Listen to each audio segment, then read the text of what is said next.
1 year enhanced transformation, 500 milligrams a week of test. My juicy 1 year transformation, 19 to 20 years old.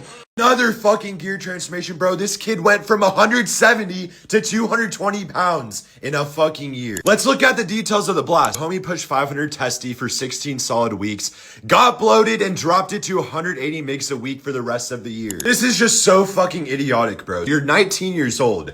You hopped on a cycle, but it wasn't a fucking cycle, bro. You're literally just on. You're not fucking coming off. You started at way too high of a dose of test. You have to ramp up that dose and ramp down. You don't just start out at your peak dose. The bloating effect is very fucking typical when you start at a high dose. That's why you have to ramp it up and then ramp it down. Now, solely looking at his results, his goddamn transformation, this is actually a very realistic 1 year transformation. You can expect to get this in a year if you're cycling properly and you're doing what you gotta do. However, for Homeboy in specific, he did not do this shit properly, dude. I will be very surprised if this kid is not shut down for being on for a solid year. And I think it's past a year at this point that he's been on without post-cycle therapy, without cruising off. Now, here's why this is fucked up. If you haven't come to terms with getting shut down, with not having kids, with being infertile, all this shit, then this is something that you have to fucking be conscious about before you start. Because guaranteed this fucker had no clue what the fuck he was doing. And again,